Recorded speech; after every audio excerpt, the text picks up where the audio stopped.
with the first pick in the 2023 NFL Draft.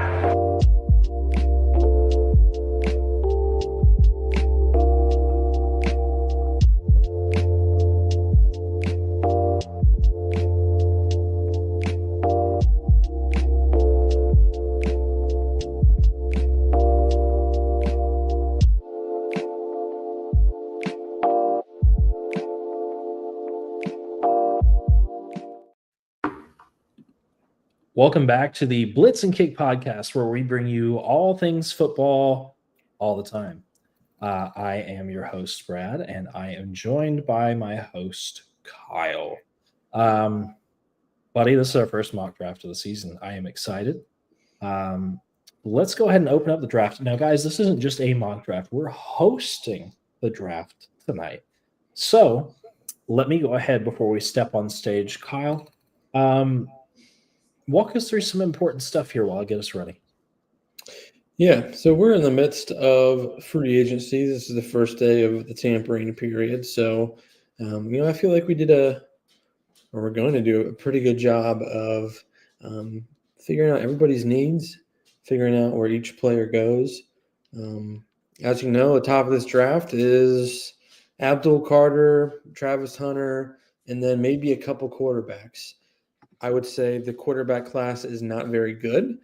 From what I've heard from other people, reporters, scouts, different people online that are connected with NFL people, there's not really many people that are high on this QB class. But we'll see where this goes. Obviously, we know NFL teams are desperate for quarterbacks. And as we can see so far in free agency, people are shelling out a lot of money for quarterbacks like Sam Darnold, Geno Smith. You have a couple teams waiting on Aaron Rodgers. Like, if a team is waiting on 40-year-old Aaron Rodgers, you know that this quarterback class probably isn't all that. So we'll see what happens. I think this is going to be a good one, though. I think so, too. With that being said, Kyle, let's go ahead and open up the 2025 Blitz and Kick mock draft. Who's first on the board, Kyle? So we have the Tennessee Titans. Listen, I think they want to build the line of scrimmage, okay? And I would say out of everybody in that division, the Titans are pretty darn close to getting that right.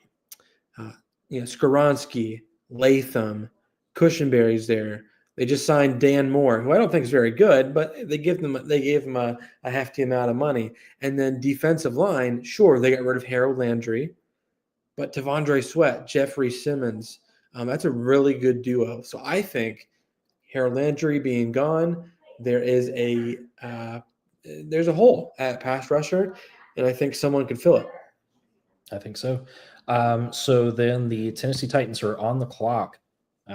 First overall pick, lots of needs on the board. Kyle, where do you think the Titans are going? Yeah, so like I said, Harold Landry, I went to the Patriots. I don't think they have enough there to replace him.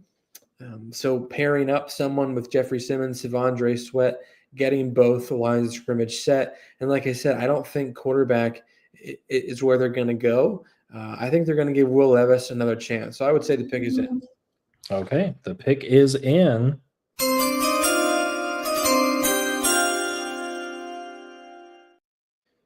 And they're going to go with the defensive end out of Penn State, Abdul Carter, the man, the myth, the legend, played linebacker at Penn State his first couple of years. And this is his first year transitioning defensive end and did a heck of a job. He played against Notre Dame with basically one arm. He is a freak. He didn't test at the combine. There were some injuries there. So that's something that people will talk about once we get to the NFL draft on April 26th. But this is a guy who's very raw, but has so much talent. And I think the Titans, again, want to continue to build that offensive line, defensive line. And they're very close to doing that. I don't think they're on level with Cam Ward. So Abdul Carter is a clear number one pick here. Very nice. Number 2 on the board is the Cleveland Browns. Just a travesty in all honesty. Myles Garrett came back. That's great. from Cleveland to Canton is their slogan, or that's their selling point. I would say their selling point is $40 million per year. But it's sad because like the Browns have set the market with Deshaun Watson, and that screwed them over, screwed the rest of the league over. They set the market with Myles Garrett. That's going to screw them over, screw the rest of the league over. And that would be all nice and fine if the Cleveland Browns were good, but they're not. And they really need a revamp, a refresh. They have a lot of missing pieces. So I personally wouldn't do it, but I think this is what they're going to do. I would say the pick is in.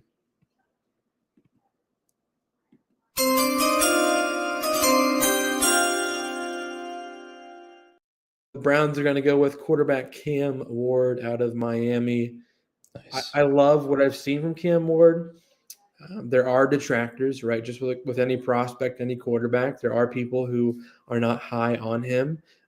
Funny enough, I do see some Deshaun Watson in his game, but hopefully I don't see Deshaun Watson off the field with him. That would be very unfortunate. I mean, I like Jerry Jeudy, obviously a Bama boy. Shout out your boy. Cedric Tillman's not bad, and Njoku's still there, but Jedrick Wills is a free agent, right? Joel Bitonio, this might be his last year. I think Ethan Pokic is a free agent as well. They got rid of some guys on defense because they're in cap hell. So the cupboard's still pretty bare. But you know what? They did just trade for Kenny Pickett. So maybe that's their stopgap. Maybe Kenny Pickett will start a couple games. Cam Ward will come in. But in summation, in short, they need a lot of help around Cam Ward still. What do you think? Mm-hmm. I do. And you're right. Like they're young for sure. They've got experienced guys, except for some O-line pieces are a little bit older. But the problem is it has less to do with their performance. And you and I have talked about if you don't have the right culture, you're not going to have everything that you need to succeed as a franchise. And the Browns have never established a culture. Kyle, the last time they were close to doing that, they went to the playoffs with a little quarterback named Baker Mayfield, and then they just completely blew it all to hell and messed it up. And ever since then, they've just been in, you said hell. I'll give you an even better allegory here, purgatory. They've just been in purgatory with these contracts. They've been in purgatory with a revolving door of quarterbacks, almost like we've heard that before with the Browns. Yeah. Because they overpaid a guy and it didn't work out. And not even that, they way overpaid a guy that even had questions with the Texans before coming to the Browns. So so what? So they take Cam Ward here. So they take Travis Hunter, who's still on the board. Who cares? It's not going to be enough. They will be back in this spot next year until they can get the culture figured out.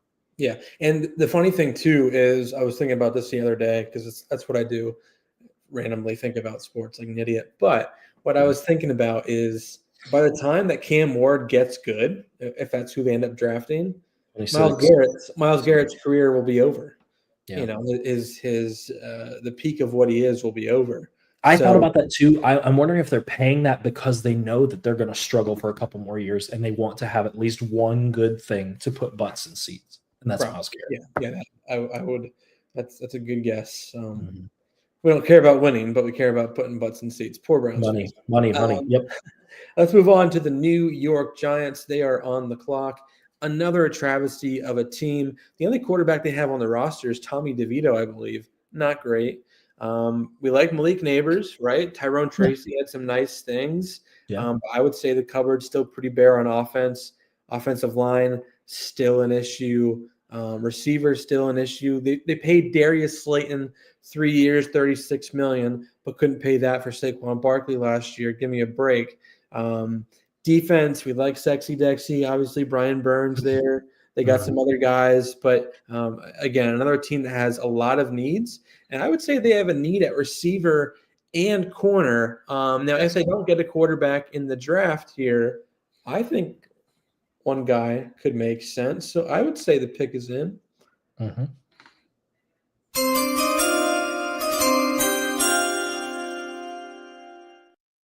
And the Giants will select here Travis Hunter, Mr. Do-It-All. I can do everything out of Colorado. I think in a perfect world, he'd be a lockdown corner for the Giants and play some snaps on offense, maybe like 20 the 25 snaps on offense too, depending on how much he plays on defense. To have him and Malik Neighbors on the same field actually could provide a lot of juice. Now, the question is quarterback. Where do you think, let's say they do draft Travis Hunter, where do you think they should go at quarterback?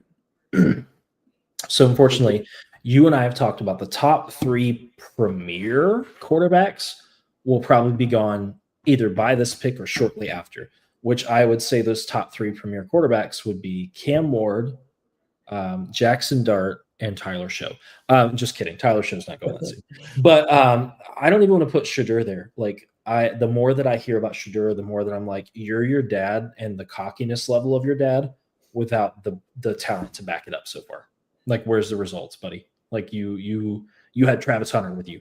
Like, and he won the Heisman, which means that you should have performed way better than you did. And I'm just worried about the character concerns. I'm worried that the Giants are going to grasp for something they don't need to, because they're going to go. I think they need to be smart, and I agree with you. They need to go for the best talent available, and on the board right now, that is Travis Hunter, and I get that. There's no argument there.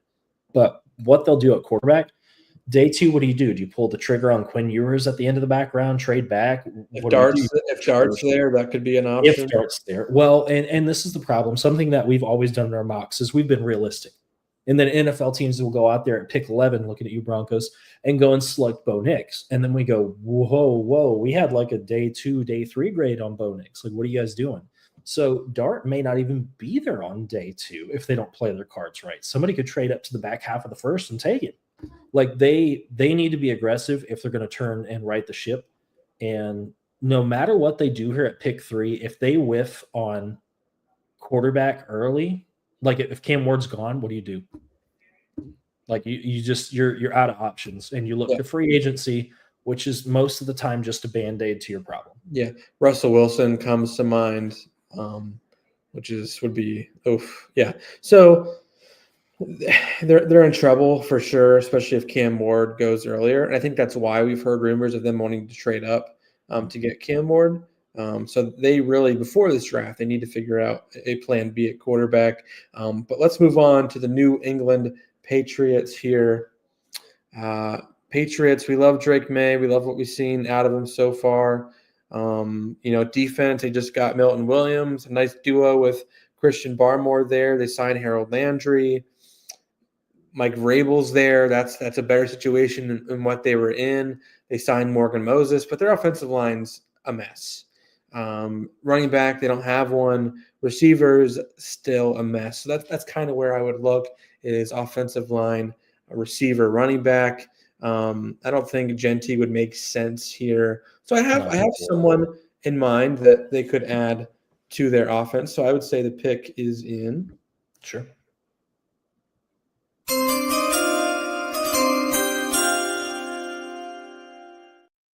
And that would be Mr. Will Campbell, tackle guard out of LSU. Like I said, Morgan Moses they signed.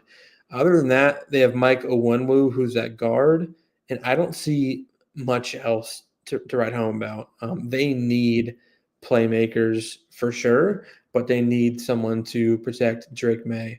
I think it's beneficial for all NFL teams to draft and develop offensive linemen rather than just signing them. Because guess what? If they get to free agency, most likely that means whoever had them didn't really want to keep them anyway. You want to draft and develop your own guys. Will Campbell is a guy that's still young, versatile.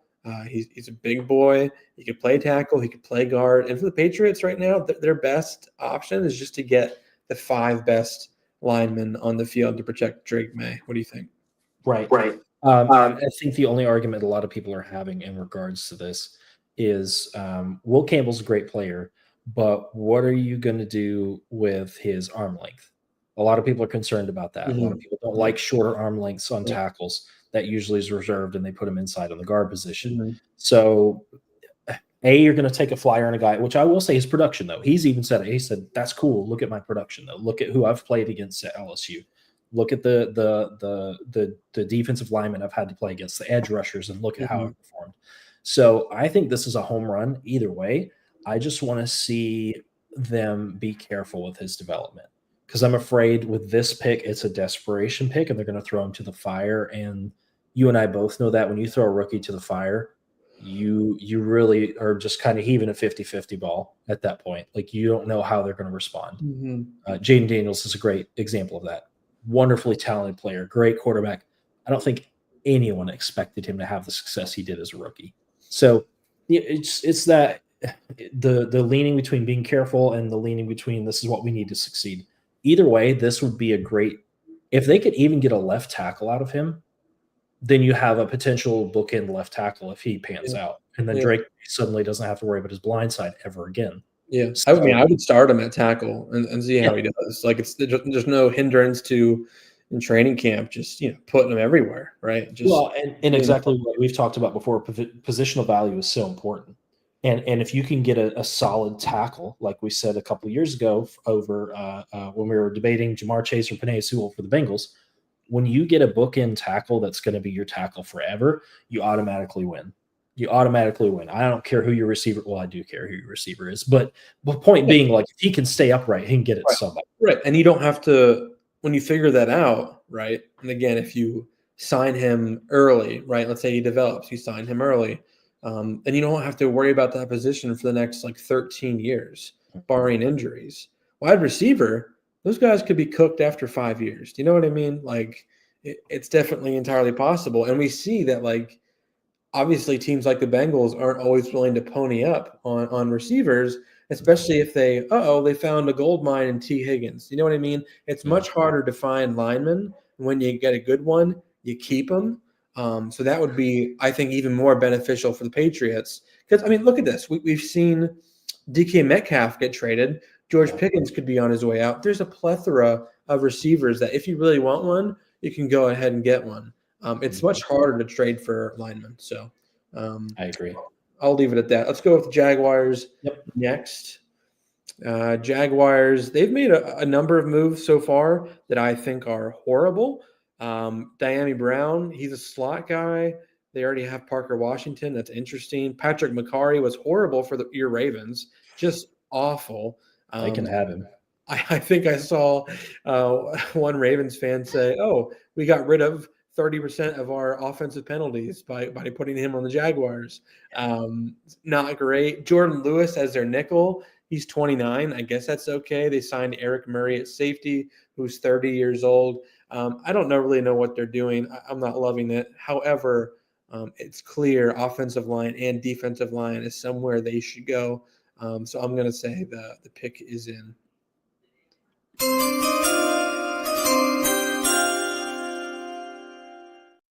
I'm going to go with Mason Graham here, defensive tackle out of Michigan. Short, squatty, stout wrestler, I think, in high school. He doesn't get pushed over. He can just man the middle of that defense. They have so much talent on that defense, so much skill as well. And even offensively with Brian Thomas, ETN, Bigsby, Lawrence. There's a lot of guys that have just supreme talent. They just haven't put it all together.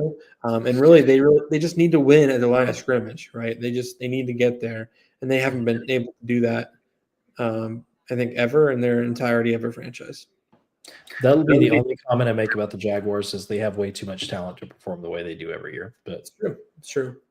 Yep. Let's move on to the Raiders.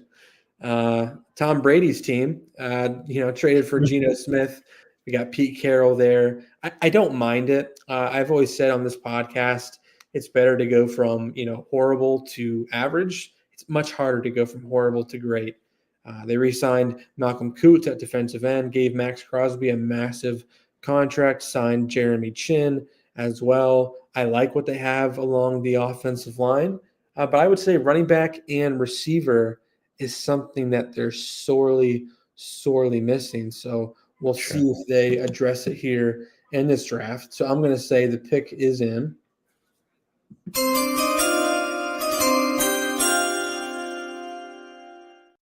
And I'm going to go with Tat McMillan, receiver here for the Raiders. Listen, Geno Smith, I get it. He's 34, overpaid. He doesn't have much of a career left, but he's still very good in the pocket. He's still very accurate across the middle of the field.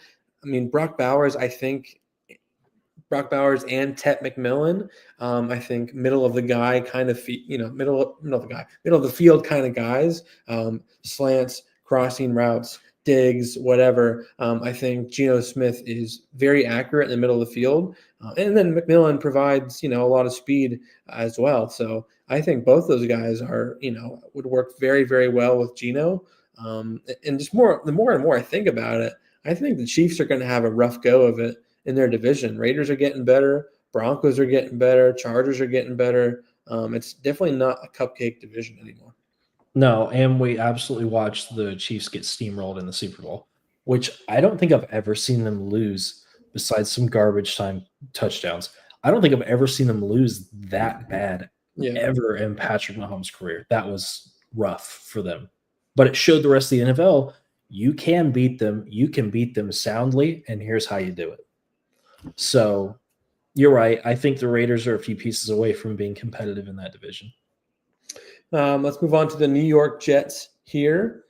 The Jets signed Justin Fields. I called it. Go back on our podcast. I called it. I'll post it later. They got Brandon Stevens in free agency, former Raven. Great, I guess, whatever. They lost Morgan Moses, so tackle's kind of a need. Alan Lazard once traded. Good luck. No one wants you. We've talked about their running back room. It's really good with Breece Hall, Isaiah Davis, Braylon Allen. And then defensively, defensive line especially, they're pretty stout there. So I think they're going to continue to add with Quinnen Williams there. So Jets are in a rough place. I love Aaron Glenn. I think he can provide a lot of juice to that organization. We'll see, though. I don't believe in their ownership, but it's clear they have a number of needs they need to fill. So I'm going to say the pick is in.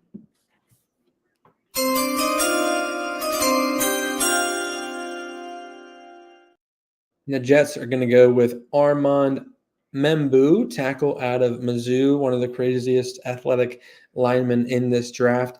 John Simpson's there at guard. Elijah Vera Tucker, really good. Joe Tippmann's there. Olu Fashanu, when he stepped in, did some nice things. Tyron Smith is ancient. Right tackle, they have nobody. I think Membu could really just finalize their offensive line and a potential to be a pretty good one at that. And like I said earlier in that podcast, if they can get another speed threat, Justin Fields, he won't have to do much. With a good offensive line, a good stable of running backs, and a good defense, he doesn't have to prove to be more than what he is.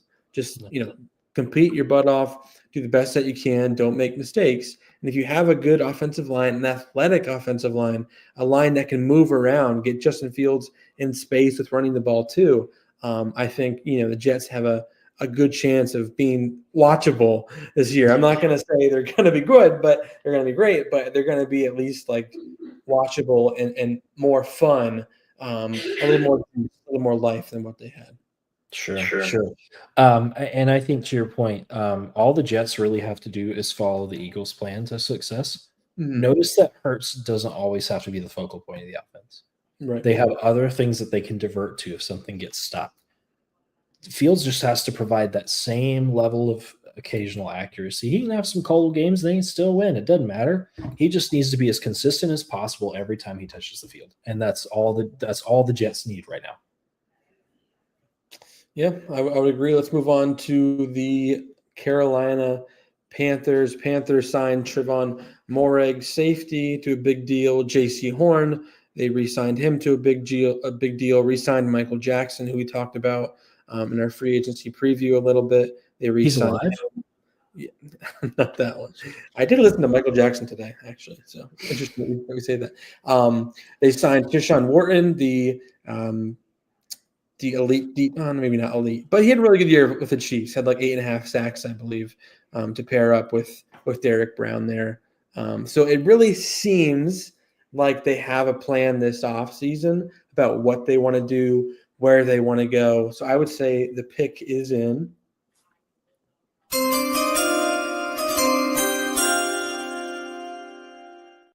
Panthers are going to select Jalen Walker, defensive end, linebacker out of Georgia. Like I said, I think they have a plan, right? Derek Brown's there. They signed Patrick Jones as well, the defensive end. They want to contribute everything they can to that defensive end so they can make Derek Brown's job easier. I like what they have in the secondary. Linebacker could use some work, no doubt. But Jalen Walker could provide a little bit of linebacker and could provide a little bit of defensive end, some juice off the edge as well. What do you think of Jalen Walker here? I like it. It gives them some versatility because you know what? They sent all their scouts to only look at defensive talent at the combine. And there's nothing wrong with that. That's fine. I still think they need one other wide receiver to maybe like mellow things out because there's a whole lot of inadequacy in that receiver room. I'd say, that might just give them an extra bit of juice. And the only other thing I'll say about this current Carolina Panthers team, Bryce Young at the end of his career will be better than Tom Brady and Patrick Mahomes put together. No questions. Moving on. Oh boy! If we get the back half of this season, Bryce Young, you can't disagree with that. I mean, hey, he was a killer. I fully agree with that. Let's move on to the Saints here at number 9. New Orleans Saints. We know about Kellen Moore. They got Brandon Staley, the former Chargers head coach who sucked at the Chargers, but hey, maybe he'll make it as defensive coordinator. Derek Carr's owed a lot of money. He sucks. I've talked about that too much. Offensive line, definitely a little bit of a need, but like Fuaga's there. We liked him last year. Eric McCoy's had some nice things. Trevor Penning, iffy at times, but definitely a high draft pick. Olave dealing with a lot of concussions. Shaheed got hurt. Taysom Hill's overpaid. Kamara's old. This is another team that's just void of talent offensively and defensively. So really, I think they should get just the best player on the board here. That's what I would do. So I would say the pick is in.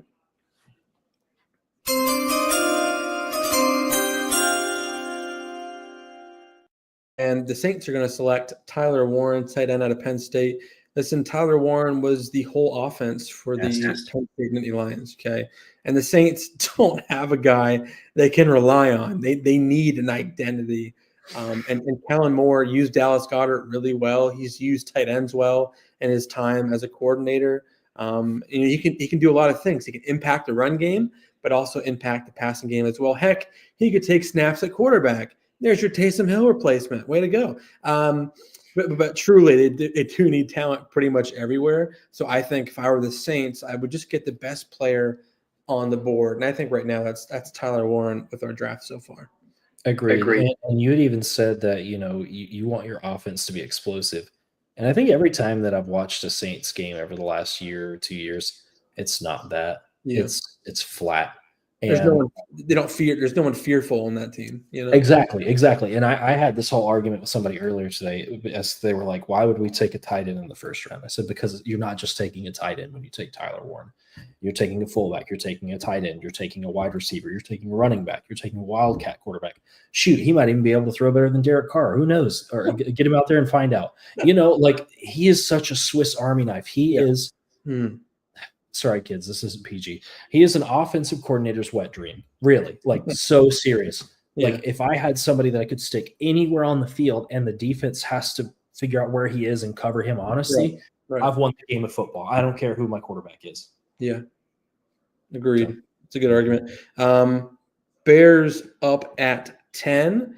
Man, the Bears have done a lot. Joe Thuney, Jonah Jackson. They signed Drew Dahlman, I believe, at center as well. I don't know if that's confirmed quite yet. Bears.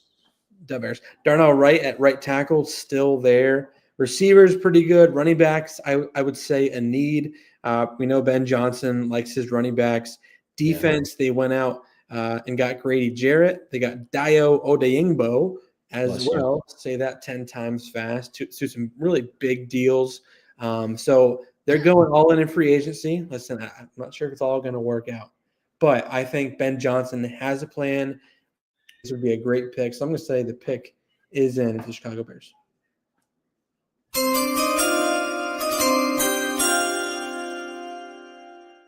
And the Bears are going to select Kelvin Banks, massive tackle out of Texas. Listen, this would complete their offensive line, I think. Darnell Wright at right or left, Braxton Jones. If they don't love him, trade him. Again, so many needy teams out there. If you get a Kelvin Banks, I think you're more willing to trade Braxton Jones. And I don't think you're going to miss anything. He's okay, but you want killers. You want big men, guys that can maul each other on the offensive line. That is what he did with the Lions. Jonah Jackson fits that. Joe Thuney fits that. I don't know if Darnell Wright does, but I think Calvin Banks definitely would as well. I think he has that mentality in him. And to run the ball, listen, I don't care who your running back is, to run the ball, you need a good offensive line. To get Caleb Williams time, you need a good offensive line. So I really don't mind the strategy here so far this offseason. And you could say, well, Genty's there. Dude, I don't care. Get your team straight. Get your team figured out before you take a running back like that. Oh yeah, especially because okay, I hate Caleb Williams. That's pretty obvious, but it's more because he's really full of himself. But he did have some flashes of brilliance, and I don't know the last time the Bears could really say that they had a quarterback at that level. Yeah. I still think Fields was fine, but Caleb Williams is just a little bit better for what he brings to the table. But you can't get the most out of him if you can't keep him from being flat on the dirt. So, yeah, I'm fine with a really aggressive approach to offensive line. It's great. It's refreshing, really, because you and I have said this game is won in the trenches. And if you lose on the offensive line, you lose on the defensive line, you might as well just pack up and get on the flight and go home. You're not going to win. I don't care what receiver you have. You're not going to win. Yeah, I agree. Let's move on to the 49ers here. 49ers, man, they've been so close, but their team's kind of blowing up. Chardavius Ward, he's out. Dre Greenlaw, he went elsewhere to the Broncos, I believe. They cut Javon Hargrave. Aaron Banks left. Receiver, Debo's gone. There's trade rumors with Ayuk. Christian McCaffrey has one leg. They signed Luke Farrell at tight end. Does this mean a George Kittle cut or trade is coming? Also, let's go ahead and put this in the water too. There are rumblings going around that Purdy is on the table as well. Really? Wow. Yeah. They could blow it up, and I wouldn't be surprised. Honestly, I wouldn't, because their best players right now are, Fred Warner, Nick Bosa, and McCaffrey, and Trent Williams, and George Kittle. But they're not. I wouldn't say they're all in their prime. So they're in a very interesting spot. But listen, I think they got Saleh back, and he loves his players. He loves his defense. So I would say the pick is in.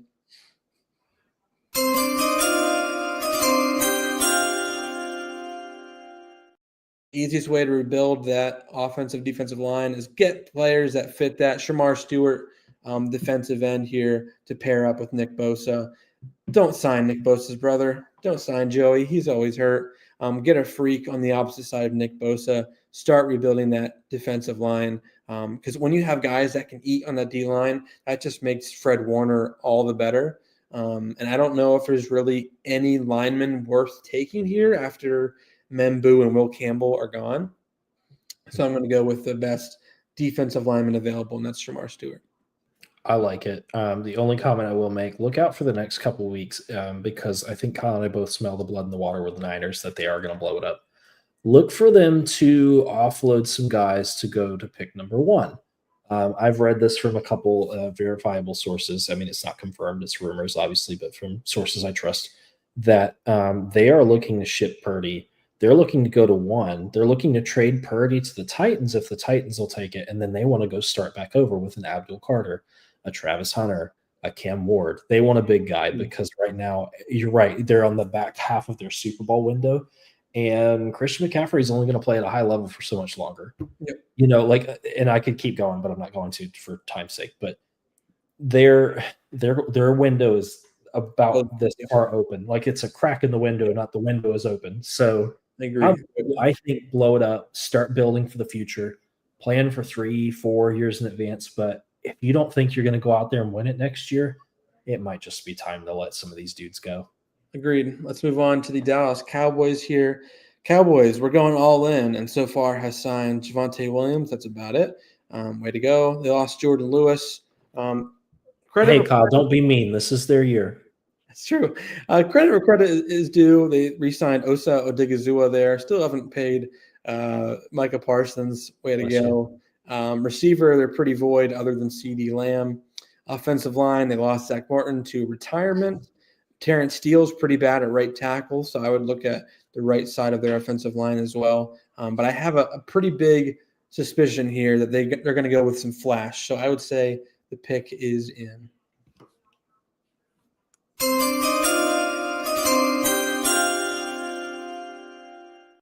Cowboys are going to select Ashton Jeanty, running back out of Boise State. One of the freakiest freaks in this draft. One of the best players in this draft, too. It's just, running back, do you value them?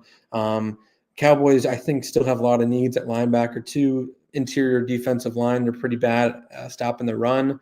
Secondary is getting a little weaker. Trevon Diggs coming off an injury. But, to get to where they want to go on offense, I think you need another star there, another playmaker. I think Jeanty, best player on the board, just kind of makes sense.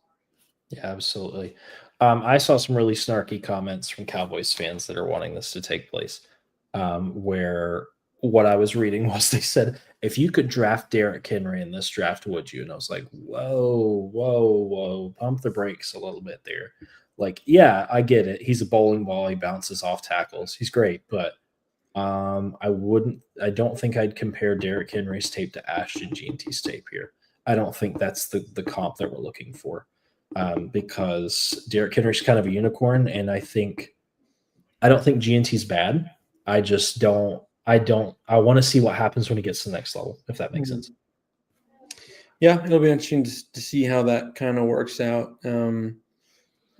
A little similar there. Derrick Henry's a little bit taller, a little bit bigger, but again, Cowboys they like that flash, right? They like to do that sometimes, and I think this would make sense. Move on to the Miami Dolphins here at number 13. Dolphins, they did sign Zach Wilson in free agency, so that's great. Teron Armstead, I think, might be gone, so offensive line's an issue.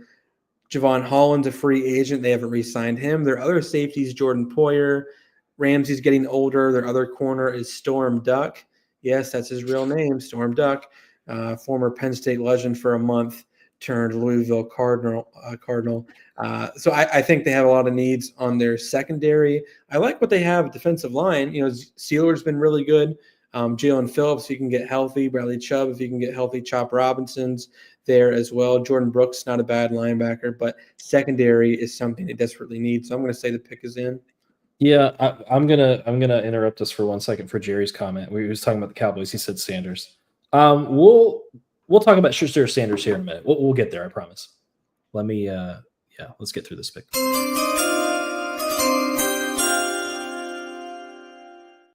They're going to go with Jedi Barron, safety, nickel, corner out of Texas.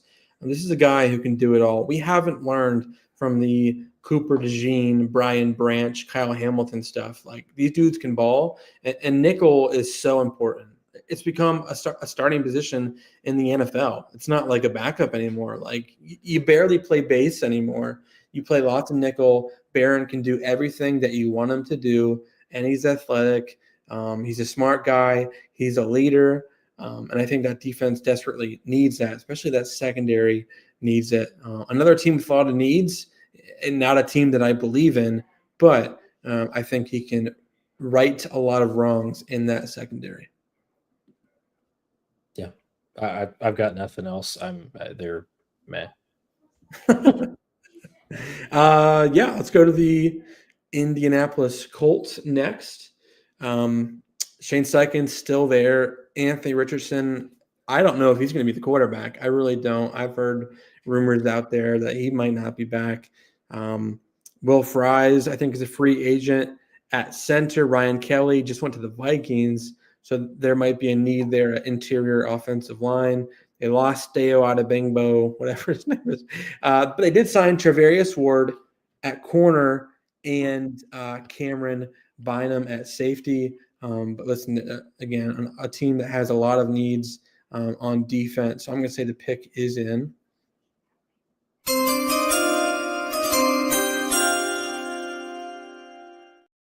And the Colts are going to go with Will Johnson here, corner out of Michigan. Like I said, their corner, their secondary room needs a lot of help. It was very, very bare last year. And I don't think Cameron Bynum and Travarius Ward solves that. Juju Brents was that 6'4", 215-pound corner a few years ago. He's not really playing that well. I'm not sure how they feel on Jalen Jones. I know that he was kind of slower coming out of college there. But Will Johnson is that guy with that pedigree who And if he didn't play this last year and they just went off of his sophomore tape, he probably would be a top 5 pick. So you really need to fix that secondary. I do think they have some talent along their defensive line. Ebicam is not bad. Latu's there, Grover Stewart, DeForest Buckner, Kwity Paye. They got some dudes along the defensive line, but secondary has been a major, major issue for that team. So I think Will Johnson could do pretty well there. 100%. I'll make one more comment about Anthony Richardson, and then I'll get off here real quick. We were actually pretty critical of him coming out in the draft. And sometimes it's just nice to be vindicated in like a sports take that you have a couple years later. Yeah. And honestly, his whole problem is I feel like he doesn't want it enough. Because you can't teach athletics, and he's a really good athlete. But I just feel like it's either he doesn't care or he doesn't want it that bad. Like, I can't figure out what his deal is. The conditioning thing, wanting to come out of a game because he's tired, dude, we're all tired. You're getting paid to go out there and play for 60 minutes. Like, you can't say that. Like, Indianapolis, I feel like is such a like blue collar team that you can't come out there and say, I'm tired. Yeah. Okay. These dudes are coming from factories to watch you play. Like, think about that for a minute. So I'm worried that like, even if he does come back, he's got to really convince not just management, but fans that he's the quarterback of the future. And that's a hard sell. Yeah.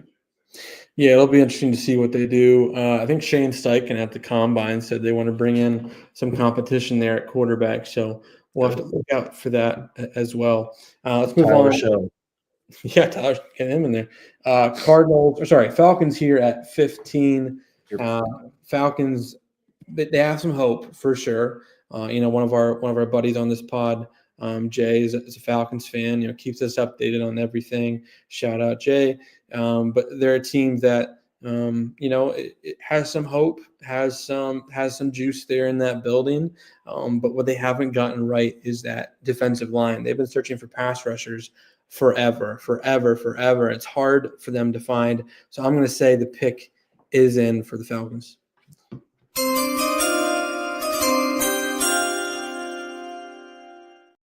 And the Falcons are going to go with defensive end Mike Green out of Marshall.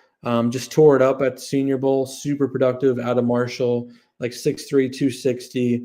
If you want a pass rusher, you want a pure pass rusher, he is that guy. They've gone in on some David Onyemata, Eddie Goldman types.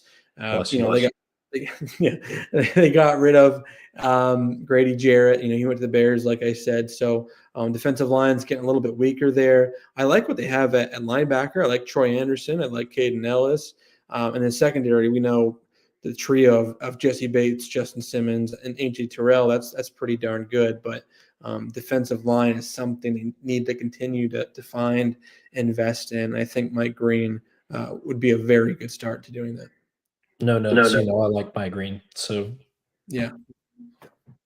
Let's move on to the Arizona Cardinals. Mr. Jonathan Gannon, the weirdest head coach I've ever seen in my entire life. I don't know if you've ever watched that intro when he got signed to Arizona. Super awkward, dude. I don't really believe in the future of the Cardinals, but hey, no, nothing will ever beat Duval. Yeah, nothing will be that. But this is our job. This is what we have to do. We have to give them players we think will fit. They signed Josh Sweat to a massive deal. Fine, I like Josh Sweat. Don't get me wrong, but he's 28. I don't know. It's just not something that moves the needle at all. Kyler Murray's still there playing Fortnite or whatever the heck he plays. Offensive line is still an issue. I love Trey McBride. I love Marvin Harrison Jr. That's a really good duo. So let's make that a trio. I'm going to say the pick is in for the Cardinals.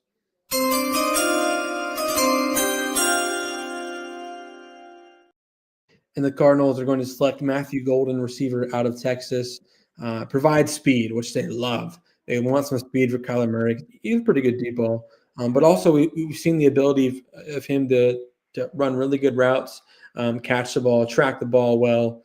Would be a nice combo with Marvin Harrison. Marvin Harrison could, run your crossers, your slants, your digs. get the middle of the field, and Matthew Golden could run, some deeper routes down the field, provide a nice duo. Froholt at center is not bad. Paris Johnson got drafted last year. Loved him coming out. Offensive line is still an issue, no doubt, but the Cardinals, they're that kind of team that loves the flash over the substance sometimes. And I think this is where Golden's range could start. What do you think about Matthew Golden here to the Cardinals? Beautiful. 4.2940. That tracks really well for him. The production is the question. I'm just concerned about Kyler Murray being there at this point. And I know a lot of you are going to say, dude, what's your problem with Kyler Murray? Well, my problem with Kyler Murray is, what was it, week 3 or 4? When did he come out there and he said, my job is not to get the ball to Marvin Harrison Jr.? My brother, your whole job is to get the ball to the dude who's wide open. Oh my God, that is not how you can start that. And look, he didn't even. What was the thing with Trey McBride? He didn't have a reception or a touchdown until what week? Yeah. Oh my God, Kyler is the problem in this offense right now. And I guess if you want to get the best out of Kyler, I guess you just give him another weapon and say, okay, now you got 3 options to throw it to Dingbat. You got to get it out to somebody. Yeah. Kyler is the problem with this offense. And until Jonathan Gannon can admit that, they're going to keep over stacking the offense to make Kyler look better. So Matthew Golden makes sense. But I will say Matthew Golden looks really, really, really, really, really good on paper. So I'm not mad about the stall. I just think it makes sense for the Cardinals and where they are right now. Yeah. Let's move on to the Bengals here at 17. The Bengals, I can't stand them, man. They haven't signed Higgins or Jamar Chase to a long-term contract. Trey Hendrickson, what's out? But you know what? At least they paid Mike Gesicki, man. Way to go. Stupid. But their defensive line, sans Trey Hendrickson, if he does leave, needs an overhaul here. I like Cam Taylor-Britt in the secondary. Jordan Battles, I think, still there. Dax Hill, we'll see on him.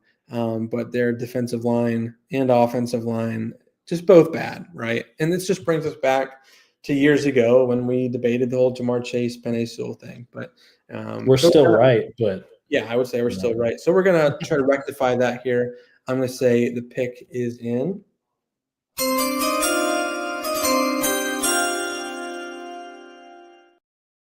And the Bengals are going to go with Mr.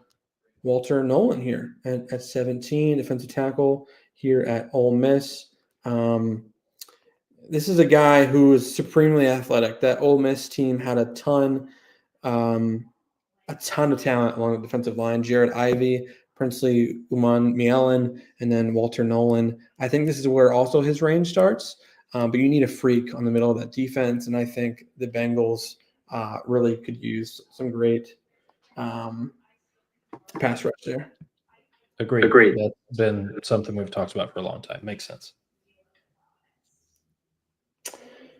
All right, let's move on to the Seattle Seahawks here at 18. Seahawks signed Sam Darnold. Listen, I don't get it. I don't get it at all. It's a massive contract for someone who had one good year in his career. Offensive line, massive issue. DK Metcalf is gone. Jake Bobo is your starting number 1. Great. But they need help along that offensive line. So I'm going to say the pick is in.